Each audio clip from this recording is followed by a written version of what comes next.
Hello, hello, hello. Good morning, good afternoon, and good morning.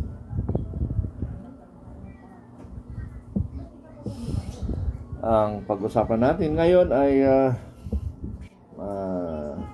masalimuot lagi, Puro problema ng bansa. Bakit itong administration natin puro problema ang nakikita natin? Bakit marami pang Pilipino na okay lang? Hindi, kasi marami naman talagang Pilipino na walang pakialam sila, Makikialam lang sila pag may problema na talaga, maapektuhan na sila. So, huwag nating hintayin na darating tayo na maapektuhan tayo. Dapat ngayon pa lang kumikilos tayo ayon sa katotohanan, ayon sa batas. Hindi naman tayo kumikilos ng labag sa batas, mga kaibigan. Kaya yung mga galit, yung galit sa akin, please lang, sabihin nyo ano ang nagawa kong mali at babaguhin ko kung mali. Na kung tama yung sinasabi ko, ay wag na kayong mag-attempt. Pero open tayo sa discussion. Open tayo sa discussion. Hindi na lang yung magsasabi kayo ng mga personal na pang-iinsulto. Kung hindi, sabihin ang magandang gawin nating lahat. Yun yung point ko dyan, mga kaibigan.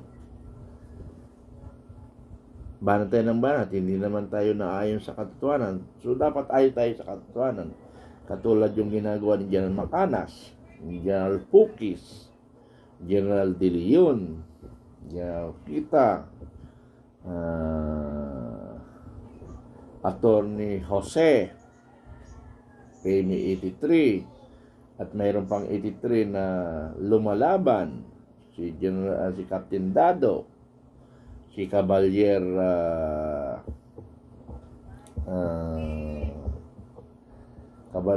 Cardus, Colonel Kapuyan. So marami pa mga retired officers and generals and enlisted personnel. So sana mga MUP, former MUP, ay buksan natin ang ating mata. Now, kung naniniwala kayo sa Marcos administration, go ahead. Go lang kayo. Pero sana maging fair tayo, huwag tayo magpe-personal attack. Na kung ang inaatake naman namin ay ang gobyerno, hindi ka personal, Na kung personal kitang inatake, di your response na mali or kasuhan nyo. Di ba? May batas naman tayo na sinusunod. Ayon kami sa katotohanan at ayon kami sa batas. Ano ba ang responsibilidad ng isang sibilyan at most especially the MUP na dati natin pinagtatanggol ang ating bayan? Tingnan ninyo kung mali. Open tayo, may batas tayo. Pero yung responsibility natin, huwag natin talikuran. Bilang isang mamamayang Pilipino, ang responsibilidad sa ating gobyerno, tulungan natin ang gobyerno na mapaayos ang gobyerno. Now, dahil hindi nga nakikita namin maayos, tirahin natin ang mga bulastog na sa gobyerno. Pakinggan na lang natin muna ito, isang retired military bishop yata ito. Tingnan natin. Yan natin ngayon ang opinion, reaction, itong post ni Froilan Gallardo. Sorry simula na naman ng itong post ni Froilan Gallardo 47 minutes ago. Kilala ko ito. Journalist based in Mindanao. Ops, attention. AKL. Yeah. Sinare ni Froilan ang post ni Mr. Jarius Bundok, columnist ito sa Philippine Star. So, title ng article ni Mr. Bundok, Comelec Chief Garcia charged with 61 million counts of cyber fraud. Ako, matindi ito. By Jarius Bundok, July 18, 2025. Basahin ko lang ha. Comelec Chairman George Garcia has been charged with 61 million counts of cyber fraud. Fraud parang darambong. Each count fetches imprisonment of 6 years and 1 day to 12 years, plus minimum 200,000 fine, increasable to a maximum amount proportionate to the damage caused by the offense. So, mahaba-haba ito. 61 million. Grabe. Garcia was accused of breaking the 2012 Cybercrime Prevention Act, specifically systems interference during the May 12 congressional and local elections.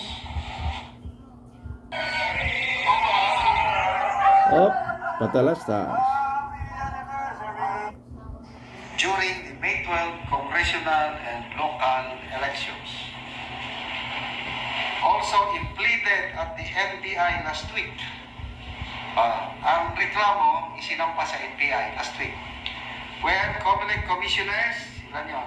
Jaime Perolino Polokyo, Roy Bulay, Norina Tangaro Casiga, Nelson Celes, Ernest Maceda, and Noli People. So, 7 commissioner plus chairman si Garcia. Okay.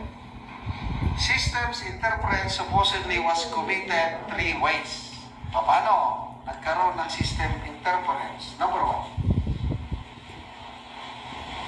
The wrong source code was installed in 110 present counting machines.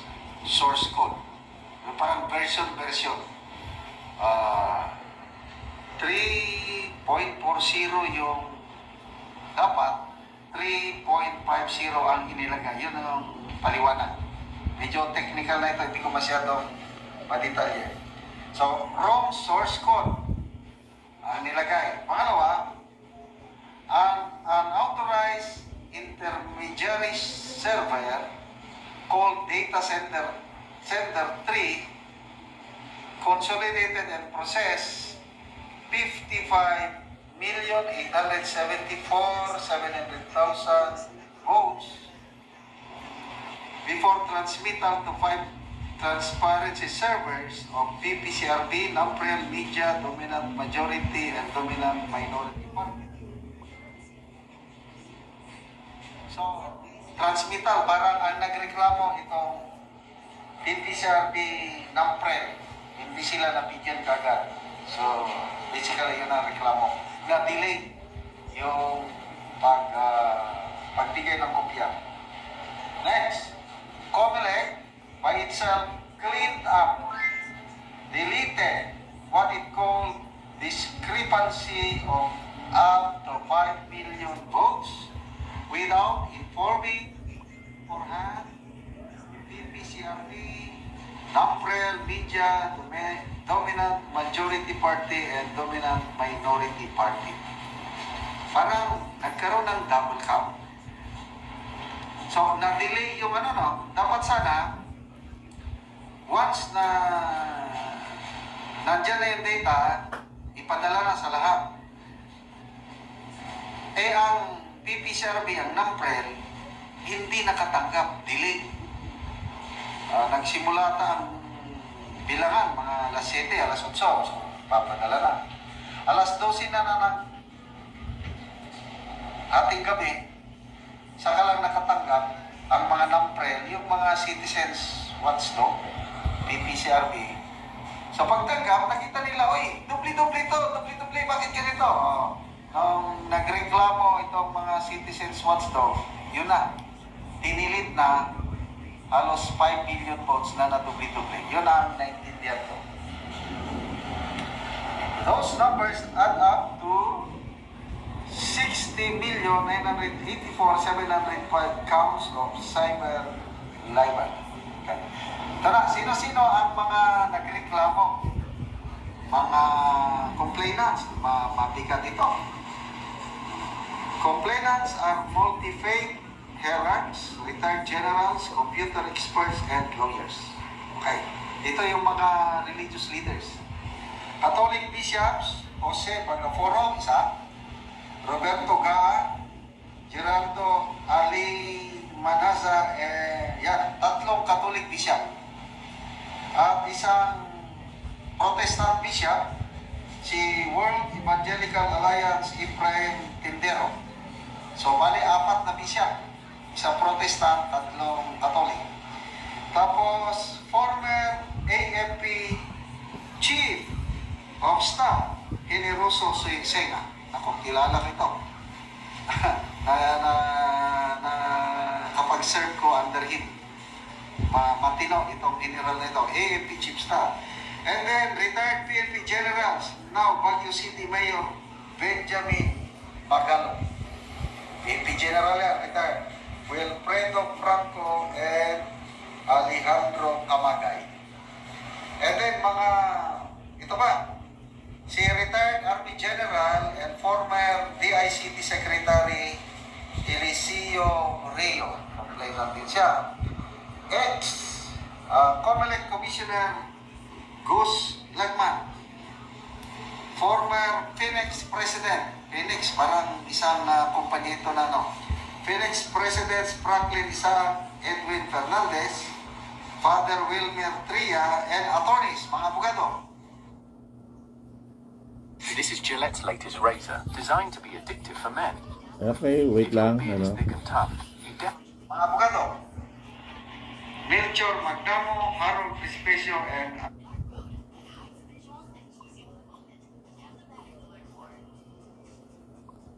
mga abogado, Melchor Magdamo, Harold Prispecio, and Alex Lacson. Itong mga reklamo, complainants, they are all members of the thousands strong alyansa ng nagkakaisang mamamayan or anim. So, mabigat itong grupo nito dahil ang members nila, thousands and thousands. Tapos, interfaith, Catholic, Protestant, tapos nandyan, mga retired generals, AFP, PNP, civil society groups, businessmen. Okay, so, tingnan natin anong development nito kasi i-evaluate pa ito ng NBI. Okay, salamat mga kaibigan sa inyong pagsubaybay Okay, sa channel. Nakakatulong kayo. Dagdag ko dyan, dagdag ko doon, bakit na-delay? Bakit na-delay, dagdag ko dyan sa kwan. Paano ba?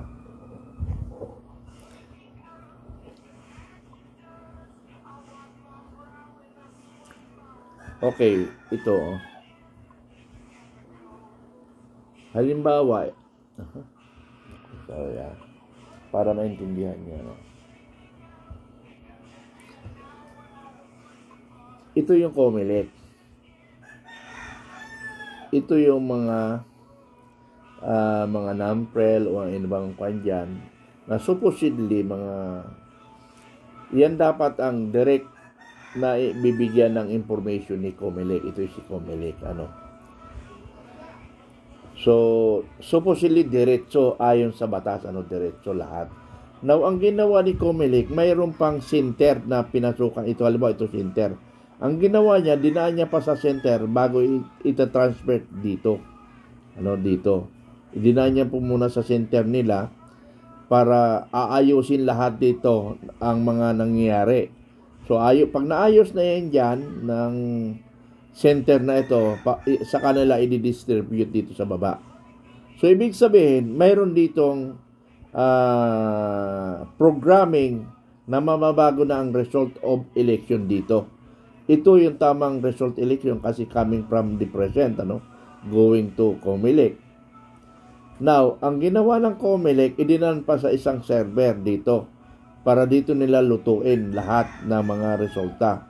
Saka ibabato dito. Pero ayon sa batas, dito magmula, diretso kagad dito. Hindi na kung saan dadaan. So, yun ang isang violation ng COMELEC. So, yun ang nilalaban ngayon. Na totoo ba yung information na nakuha ng mga IT, ano? Si Attorney Respicio, isang IT expert, isang abogado. So, yun ang kanyang nilalaban ngayon. Ano? Hindi lang nilalaban, pati yung UPI, United People's Initiative, mayroong reklamo. Si Attorney Magdamo, siya yung lawyer ng UPI, United People's Initiative. At kasama doon, yung United People's Initiative, under him, yung ANIM, yung lahat ng organization existing, yung FGF is under UPI, yung maraming samahan na under ng United People's Initiative. ANIM is under, ano. Now, ang hiling ko lang, sa mga complainant at saka mga organizer, hiling ko lang mga kaibigan, organizer, sana well-coordinated tayong lahat. Hindi yung kanya-kanyang pasikatan. Hindi. Dapat kung talagang ang ating pakay ay para sa bayan, iisa lang ang action natin. So we are basing doon sa United People's Initiative dahil ayaw niya sa Republic Act 6735, hiling ko lang sa mga organizer, wala tayong pasikatan, wala tayong gusto makilala. Now, kung may mga individual na kumilos katulad ni Atty. Respicio, no comment tayo yan. Pero mas better na iisa ang action natin. Hindi yung hiwalay-hiwalay tayo. Kaya ang mangyayari dyan, nagtatagumpay ang kalaban because hindi tayo united. Ano? Tandaan nyo mga kasama, pag hindi tayo united, tandaan nyo, ako ang makakaaway ninyong lahat. Tandaan nyo, pag hindi tayo united at kanya-kanya tayo yabangan, we are not united, magiging kaaway nyo rin ako. As personal, hindi Filipino Guerrilla Force, I did not involve the FGF. Ako mismo ang kaaway ninyo. We must be united against the corrupt, against the malpractices in the government. I will be against with you kung kanya-kanya tayo. Salamat.